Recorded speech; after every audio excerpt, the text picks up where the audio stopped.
할렐루야. 아멘. 우리 옆에 계신 분 사랑합니다. 축복합니다. 잘 오셨습니다. 예, 인사하시고 앉으시겠습니다. 우리 오늘 주시는 말씀, 저희가 계속해서 갈라디아 말씀을 참고하고 있습니다. 갈라디아서 4장 오늘 1절부터 7절까지의 말씀을 함께 보도록 하겠습니다. 갈라디아서 4장 신약성경 305페이지 갈라디아서 4장 1절부터 7절까지 말씀만 함께 보겠습니다. 갈라디아서 4장입니다. 네, 얻으셨으면 한 목소리로 같이 봅니다. 시작. 내가 또 말하노니 유업을 이을 자가 모든 것의 주인이나 어렸을 동안에는 종과 다름이 없어서 그 아버지가 정할 때까지 후견인과 청지기 아래에 있나니 이와 같이 우리도 어렸을 때 이 세상의 축tum함은 아래에 있어서 종노릇하였더니 때가 참에 하나님이 그 아들을 보내사 여자에게서 나게 하시고 율법 아래에 나게 하신 것은 율법 아래에 있는 자들을 성장하시고 우리로 아들의 명분을 얻게 하려 하십니다. 너희가 아들이므로 하나님이 그 아들의 영을 우리 마음 가운데 보내사 아빠 아버지와 부르게 하셨습니다. 그러므로 내가 이후로는 종이 아니요 아들이니 아들이면 하나님으로 말미암아 유업을 받을 자니라. 아멘. 아들과 아버지, 아들이라고 하는 것은 대표적으로 자녀를 얘기하죠. 딸도 마찬가지 자녀입니다. 자녀와 아버지의 관계라고 하나님께서 오늘 갈라디아서를 통해서 저희들에게 우리의 정체성에 대해서 말씀해 주십니다. 아들, 자녀와 하나님과의 관계 안에서 중요한 것은 그 모든 하나님께서 가진 것을 우리가 누리게 된다는 것입니다. 하나님의 은혜를 누리고 사랑을 누리고 복을 누리고 능력을 누리는 것이 자녀입니다. 우리가 그 미국의 화이트 하우스를 보면은 그 대통령 집무실이 있습니다. 대통령 집무실에 아무나 이렇게 들어갈 수가 없죠. 무슨 특별한 행사 때 화이트 하우스를 구경하려고만 해도 아침부터 줄을 서서 이렇게 자기 순서를 기다리고 검문을 받고 해야 합니다. 그러나 그 집무실을 누가 이렇게 수시로 들어갈 수 있을까요? 아들, 자녀들은 수시로 들어갈 수 있고 아빠를 언제든지 볼 수 있는 특권이 있다는 것입니다. 바로 저희들이 그 특권을 가진 자녀라는 것을 생각할 때 무엇을 해서 어떠한 행위를 통해서 어떤 그 의식을 통해서 어떤 격식을 통해서 나아가는 그러한 것에서 이제 넘어서서 자녀로서 우리가 하나님 앞에 나아갈 수 있도록 하나님께서 우리에게 크게 은혜를 주시고 길을 열어주셨다는 것입니다. 아멘. 그것이 언제 되었는가? 하나님께서 태초부터 우리들에게 복을 주신 약속을 통하여서 이루어졌다는 것입니다. 창세기 1장 28절의 말씀을 보면 내가 너에게 복을 주는데 땅을 정복하라, 다스리라, 충만하라 이 복을 주셨습니다. 그것을 일방적으로 주신 것입니다. 하나님께서 하나님의 형상을 따라서 인간을 지으시고 인간과 교제하기를 기뻐하셔서 하나님께서는 인간에게 모든 것을 위임하셨습니다. 그리고 그 일을 맡겨주셨습니다. 우리가 하나님을 볼 수는 없지만 하나님께서는 일하시는데 누구를 통해서 하십니까? 사람들을 통해서 하시는데 누구를 특별히 하나님의 자녀들을 통해서 일하시는 줄 믿습니다. 그래서 우리가 하나님의 그 자녀된 바를 계속해서 말씀해주고 있는 것이 갈라디아서입니다. 어떻게 우리가 하나님의 자녀가 되었는가? 믿음으로 되었다고 말씀하고 있습니다.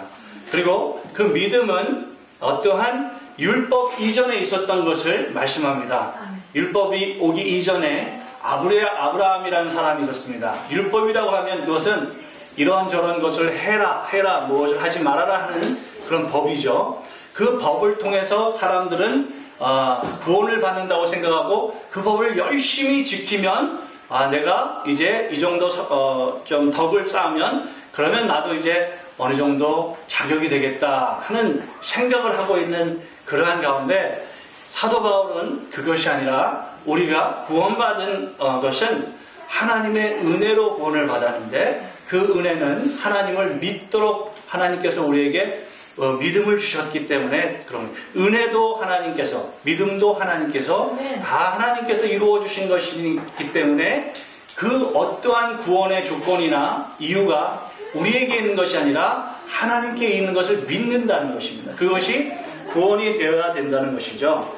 그래서 지금 아브라함 이전에, 아브라함 때 아브라함을 부르신 하나님께서 아브라함이 믿음으로 순종하였을 때 하나님께서 그 믿음을 보시고 아브라함을 축복하시고 창세기 15장에 보면 아브라함을 밖으로 데리고 나가셔서 네가 하늘의 그 별을 바라봐라. 이 별이 내가 처음에 태초에 약속하였던 그 축복과 같이 충만하고 다스리는 그러한 많은 자녀들이 너로부터 나올 것이다. 그때 아브라함에게는 자녀가 한 명도 없었다는 거죠. 근데 그때 자녀를 주겠다고 약속하신 뒤에 아브라함에게 25년 뒤 지나서 약속의 자녀 이삭을 주셨습니다. 그 약속을 믿고 기다리는 것이 바로 우리가 하나님께서 주신 은혜라는 것이죠.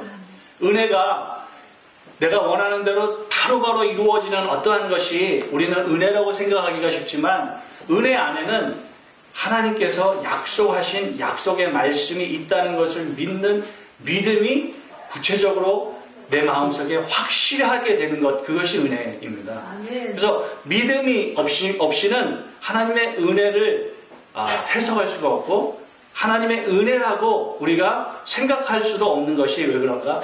은혜로 인하여 말미암아 우리가 믿음으로 구원을 받았다 말씀하신 것처럼 하나님의 은혜를 내가 생각할 수 있는 것이 바로 나 믿음이 있구나 하는 것입니다. 여러분 하나님의 은혜를 믿으십니까? 여태까지 지금까지 우리가 찬양한 것처럼 어저께나 오늘이나 영원토록 함께 하시는 하나님이 나의 아버지십니다. 믿으시면 아멘 하시기 바랍니다. 아멘. 바로 그것이 은혜를 여러분이 믿음으로 받는 것입니다. 그 믿음으로 말미암아 우리가 구원을 받았다라고 말씀하는 것이죠. 4장의 말씀 1절에서 7절 짧은 말씀이지만 사실은 굉장히 어려운 신학적인 말씀들이 담겨 있습니다. 왜냐하면 여기에서 지금 강조하는 내용이 아들과 종에 대한 그런 구분과 더불어서 그 아들이 약속의 아들이 되는데 약속의 아들이 되기 위한 조건이 어떻게 약속의 아들이 되는가, 그리고 그 아들이 되어서 받는 것이 무엇인가에 대해서 지금 나오고 있는데요. 제가 개인적으로 이것을 묵상하면서 한자예요. 한자인데 그 한자에다가 한 글자마다 너무 엄청나게 임팩트가 있는 말이 있어서 제가 거기에 서클 했습니다. 그게 뭐냐면요. 4장 1절에 보면 또라는 말이 나와요. 내가 또 말하노니. 그 다음에 4절 말씀에 보면 때가 참에 하는 그 때가 나옵니다. 그 다음에 7절 말씀에 보면 유업을 받는 잔이라 하면서 자라는 말. 또, 때, 자. 이 말이 계속 마음을 두드렸습니다. 우리가 하나님께서 우리에게 주시는 은혜는 자꾸 또 주시는 은혜라는 것입니다. 또 주시고, 또 주시고.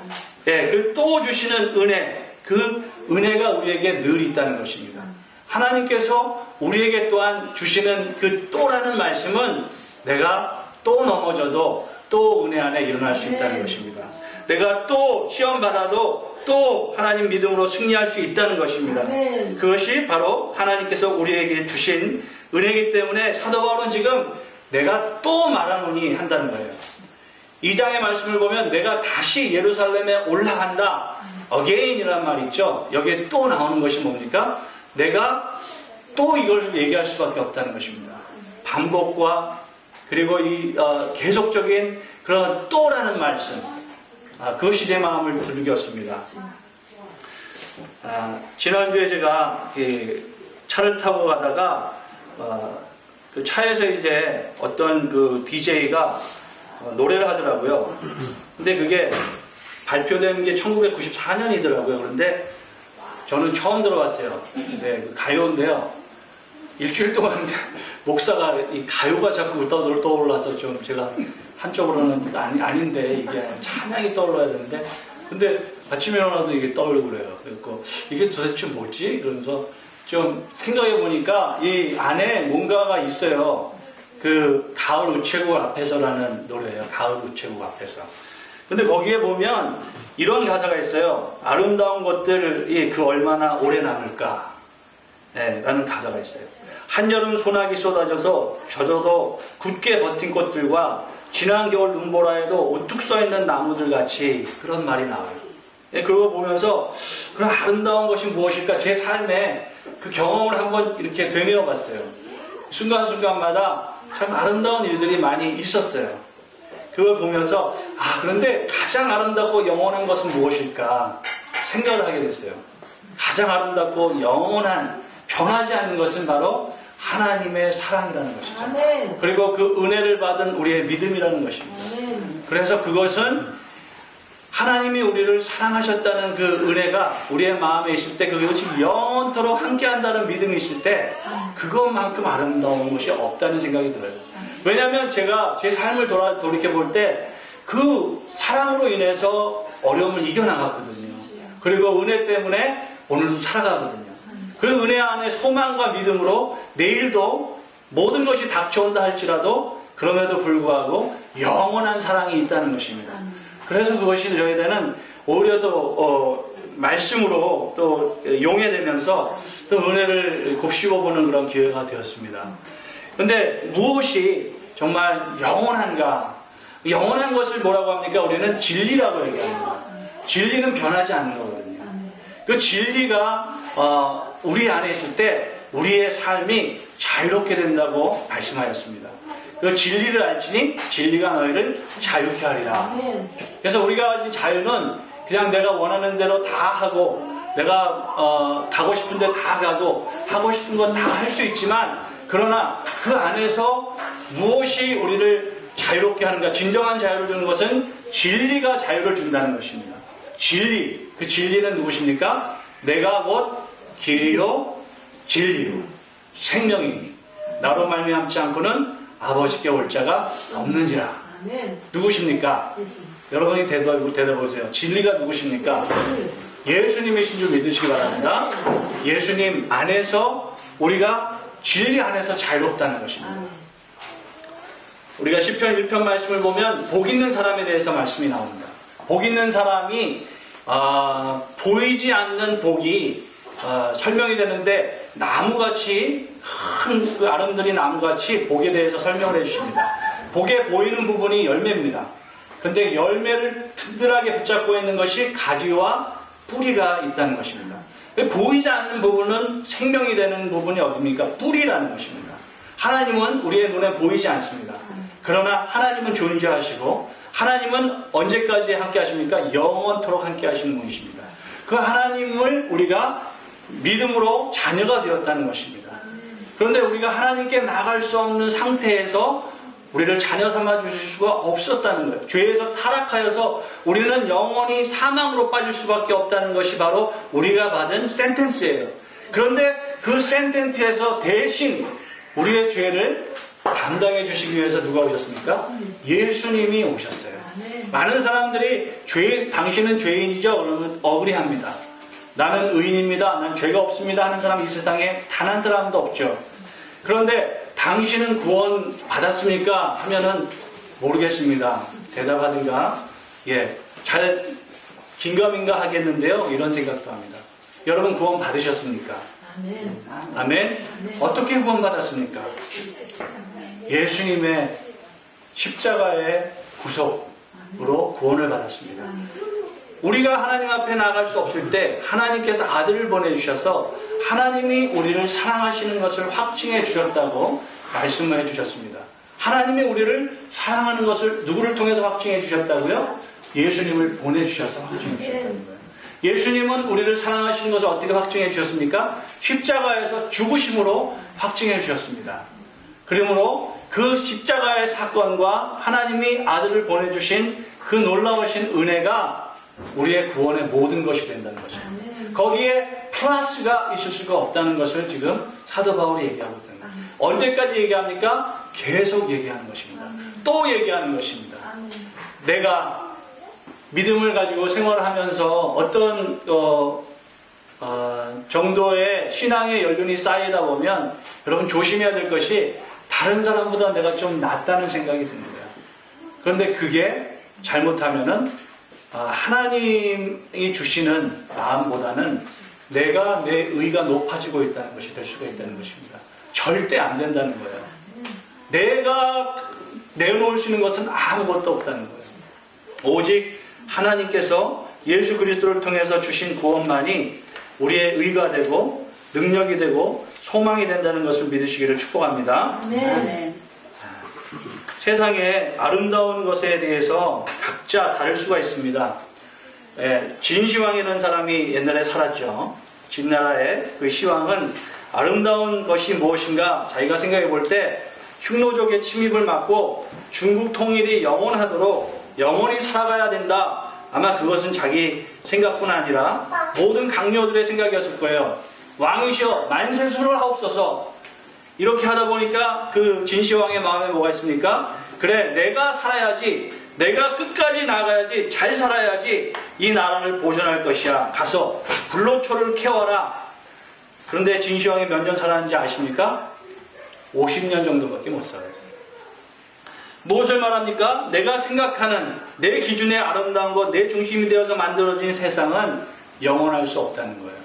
그러나 하나님께서 약속하시고 말씀하시고 하나님께서 보장하신 것은 영원한 것입니다. 왜냐하면 하나님은 창조주시기 때문에 그렇습니다. 왜냐하면 하나님은 구원자시기 때문에 그렇습니다. 또 왜냐하면 하나님은 모든 우주 만물을 다스리시는 통치자시기 때문에 그렇습니다. 그러므로 하나님께서 우리에게 주시는 말씀에 대해서 내가 하나님 아멘 하고 받으시면서 그 나라가 내게 함께하는 줄 믿습니다. 그 백성으로 살아가는 것이 가장 행복한 그러한 삶이 되는 줄 믿습니다. 그리고 그렇게 살아가기 위해서는 무엇보다도 내가 드러나지 않게 하나님이 말씀 안에서 드러날 수 있도록 늘 말씀과 기도와 은혜와 그 하나님의 인도하심을 사모해야 된다는 거예요. 우리는 예배 나올 때마다 때로는 마음의 한쪽 편에 파일에 여기다 뭘 좀 채워야지. 오늘도 예배 통해서 이걸 기대하면서 오는 경우가 있을 수가 있습니다. 물론 기대하고 기도하는 것도 기대함이 있어야지 기도하게 되는 것이죠. 그런데 여러분 기도함보다 사랑함으로 오시기를 여러분 말씀을 드립니다. 하나님이 우리를 사랑하신 것, 그 사랑하심으로 오신 것처럼 우리가 하나님을 만날 때는 사랑하게 되면 만납니다. 기대하게 되면 내가 뭔가를 해야 되고 내가 뭔가를 하지 못했고 하는 자책감 때문에 어떤 때는 기대마저 못하고 절망감 가운데 만나지 못하는 경우가 있다는 것입니다. 자책감이 많다는 거죠. 내가 이렇게 살고 예수님을 믿는 사람이라고 할 수 있을까? 내가 이렇게 행하고 다시 교회 간다고 뭐가 될 수 있을까? 기대하는 것이 아예 무너져 버릴 수가 있다는 것입니다. 어떤 이유에서 그렇습니까? 우리가 하나님을 믿게 되는 것은 내가 하나님 앞에 무엇을 잘해서 믿음이 자라는 것이 아니라 하나님께서 나에 대한 사랑을 계속 곱씹어서 은혜를 누릴 때 우리는 성장하게 된다는 것입니다. 믿음의 성장은 하나님께서 하나님의 사랑을 확신하게 되는 그러한 가운데 이루어지게 됩니다. 어떻게 알 수가 있습니까? 눈에 보이는 부모와 자식 간에도 마찬가지죠. 자식에 대해서 기대를 합니다. 이때쯤은 들어와야지. 이때쯤은 이렇게 해야지. 그런데 자식이 이렇게 못합니다. 그럴 때 어떻게 됩니까? 화가 납니다. 그리고 분이 나고 잘못하면 싸움이 납니다. 그러나 사랑합니다. 기다립니다. 인도합니다. 또 도와줍니다. 모든 것을 다 더해줍니다. 그럴 때 자식이 어떻게 생각합니까? 언젠가 깨닫습니다. 여러분, 그 탕자의 비유를 여러분 잘 아시죠? 탕자의 비유에 아들이 둘이 나옵니다. 그런데 저희 집에도 아들이 둘인데 탕자는 둘째 아들이에요. 제가 둘째 아들인데 집을 떠나서 방탕합니다. 자기가 가진 소유를 다 까먹습니다. 그 소유는 아버지께 받았던 재산입니다. 그러니까 갈 데가 없습니다. 먹을 것도 없고 입을 것도 없어서 이제는 자기 마음에 결정하기를 아버지 집에는 하인들도 나보다는 낫다. 나를 아들로 부르지 말고 하인으로 불러달라고 가서 청해보자. 그래서 그 길을 갑니다. 아버지 집으로 갑니다. 그랬을 때 아버지가 어떻게 하고 계십니까? 기다리고 계십니다. 그리고 안아주십니다. 이 아들이 아버지를 알아보기 전에 아버지가 아들을 먼저 알아봅니다. 어떻게 알아봅니까? 사랑의 눈을 가지면 알아본다는 거예요. 어떤 모습이었을까요? 다 잊어버리고 초췌하고 완전히 거지 같은 모습으로 갔을 텐데 아버지가 알아보고 저기서부터 달려옵니다. 그리고 안아줍니다.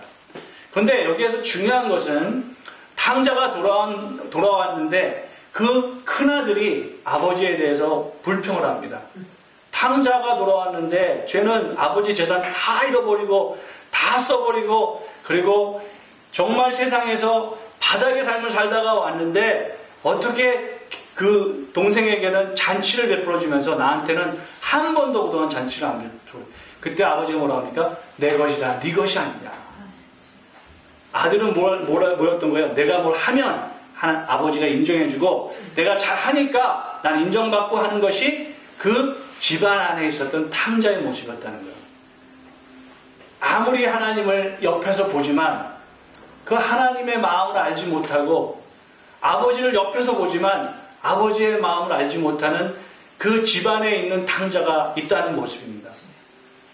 갈라디아서는 하나님께서 이스라엘 백성을 택하셔서 이스라엘로 통해서 말씀을 주시고 이방 나라들을 구원하기 위해서 이스라엘을 뽑아주신 그 이스라엘이 받은 선민의 그 특권, 그것이 있지만 이스라엘이 어떻게 된? 우리만 구원받았다는 거예요. 우리에게만 하나님이 아버지가 되시고 다른 사람들에게는 될 수 없다. 왜냐하면 우리에게 주신 것들이 그것이 우리가 지킴으로써 우리는 아버지께 갈 수 있다는 거예요. 그것은 무엇입니까? 할례받고 율법 행하고 의식을 행하고 절기 때마다 여기서 나오는 절기, 해 이런 것들은 뭐냐면요. 유월절, 초막절, 수장절, 오순절 이런 절기를 지킬 때 우리가 구원의 조건이 된다. 한다는 것이에요. 이방은 그거 아무것도 몰라요. 이방인들은 아무것도 몰라요. 여러분 선교 가면은 예배 드릴 수 있습니까? 어떤 때는 예배도 못 드려요. 어디에서 예배 드립니까? 들판에서 바닥에서 그냥 찬양하고 말씀 전하는 게 예배예요. 헌금이 있습니까? 뭐 아무것도 없어요. 그러나 복음만 전합니다. 거기에서는 우리가 생각하는 의식이나 이런 것이 없지만 그러나 그곳에도 하나님이 복음을 통해서 증거하신다는 것이에요. 영혼들을 구원하신다는 것이에요. 그렇게 볼 때 저희들이 이방에 우리들이 지금 생각하는 우리는 구원받았고 이방 사람들은 구원받지 못한 차이가 다른 것이 아니라 예수님의 이름이 예수님의 십자가의 보혈의 능력이 저들에게 없기 때문이지 무엇을 행해서 된 것이 아니라는 것입니다. 우리가 받은 것도 예수님의 복음이라는 거예요. 예수님의 은혜라는 것입니다. 그것이 바로 상속받은 유업을 받은 아들의 신분이 되게 하셨다는 것입니다. 그러므로 요한복음 1장 12절에서 예수님의 그 이름을 영접하는 자들에게는 하나님의 자녀가 되는 권세를 주셨다.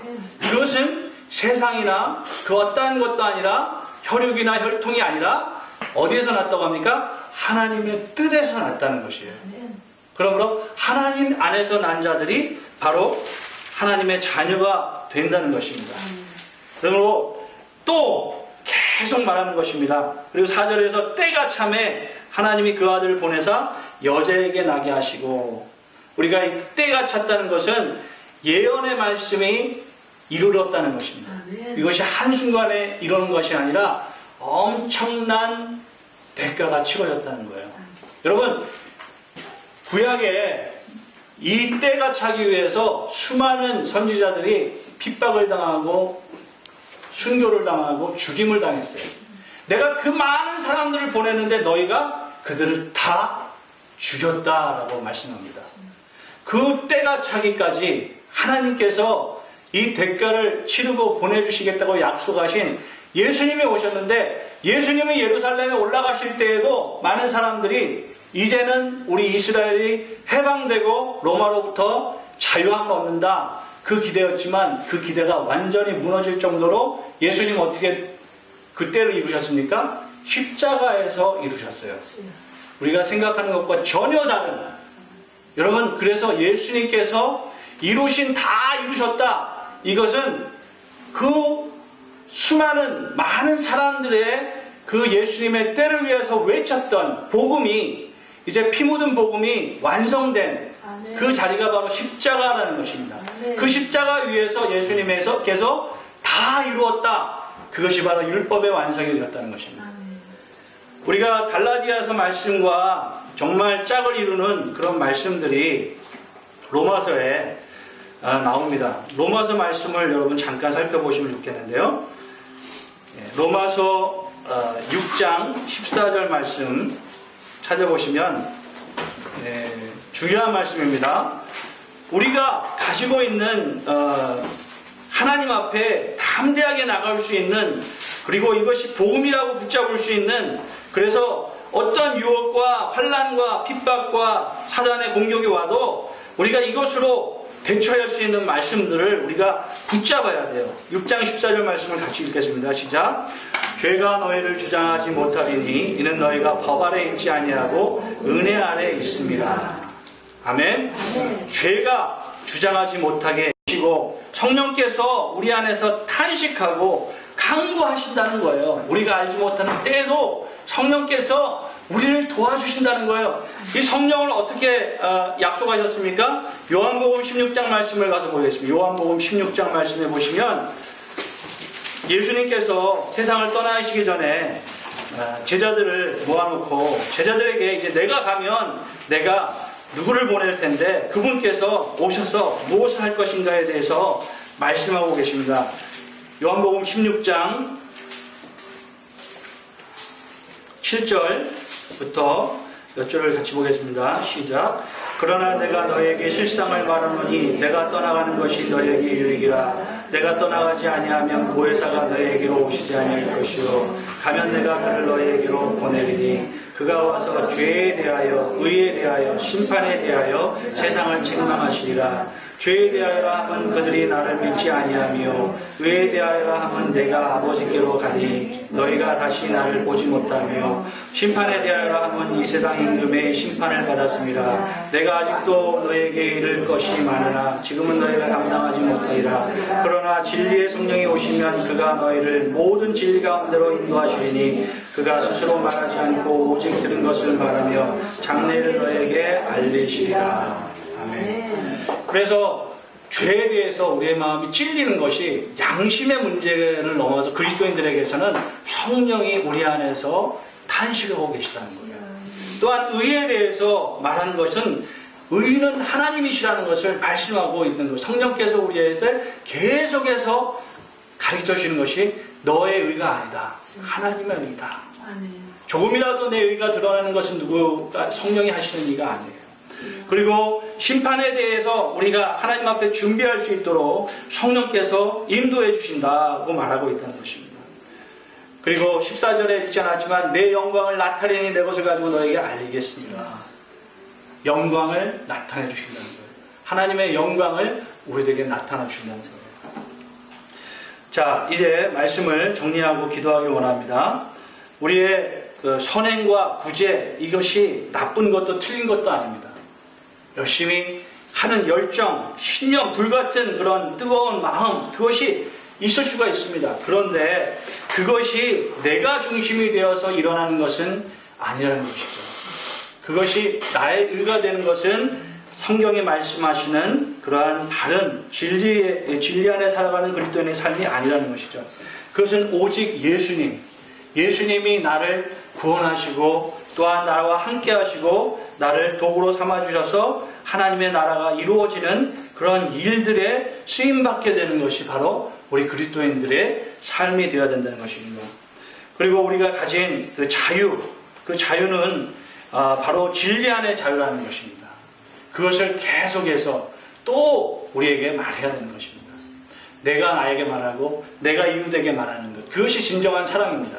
무엇을 많이 가지고 많이 누리고 하는 그것이 아니라 예수님을 누리게 하는 것, 예수님을 만나게 하는 것, 예수님과 함께 살아갈 수 있도록 하는 것, 그것이 진정한 복이라는 것입니다.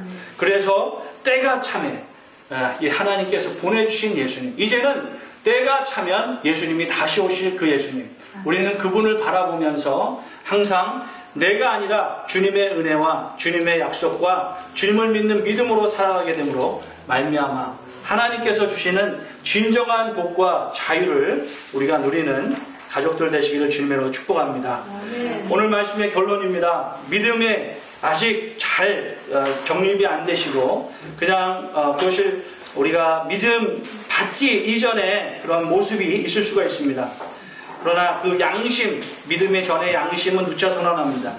나쁜 것, 좋은 것, 그러나 그 양심으로 구원받지 못한다는 거예요. 양심 따라 사는 선행이 구원이 아니라는 거죠. 믿음으로만 자녀가 됩니다. 믿음으로만 거듭납니다. 믿음으로 중생합니다. 믿음으로 칭의를 받습니다. 믿음으로 성화됩니다. 믿음으로 결국에는 주님을 만나게 된다는 것입니다. 그러므로 우리 안에 있는 그런 하나님께서 주신 그 은혜와 사랑과 그 하나님께서 주신 것이 우리 안에 있을 때 콩 한 쪽만 가져도 행복한 가정이 되시는 줄 믿습니다. 콩 한 쪽만 있어도 감사할 수가 있어요. 왜요? 예수님이 계시기 때문에. 우리 권사님하고 새벽에 기도하면서 배 권사님께서 그런 말씀을 하시네요. 가시밭에 백합화 예수 향기 날리니 할렐루야 아멘, 그 가사가 마음에 너무 계시다는 거예요. 그래서 가시밭에 백합화가 있다는 것, 그리고 동남풍아 불어라 서북풍아 불어라 이렇게 가사가 나오거든요. 근데 바람이 불 때마다 가시가 백합화를 찌르죠. 그때마다 예수 향기가 날린다. 그런 은혜를 나누셨습니다. 마음에 참 와닿는 것 같아요. 우리에게 가시 같은 환경과 동남풍 같은 그런 이 모든 어려움이 있다 할지라도 그것이 예수 향기를 날리는, 오히려 더 하나님의 은혜가 증거되는 그러한 하나님의 복이 될 수가 있다는 것은 세상이 주지 못하는 것이죠. 세상이 감당하지 못하는 것입니다. 그렇기 때문에 우리가 세상을 이길 수 있다는 것입니다. 무엇으로입니까? 예수님으로 우리가 이깁니다. 예수님으로 우리가 항상 기쁘고 감사하고 승리하는 삶을 살 수가 있습니다. 다른 어떠한 이름을 우리에게 주신 적이 없다고 하였습니다.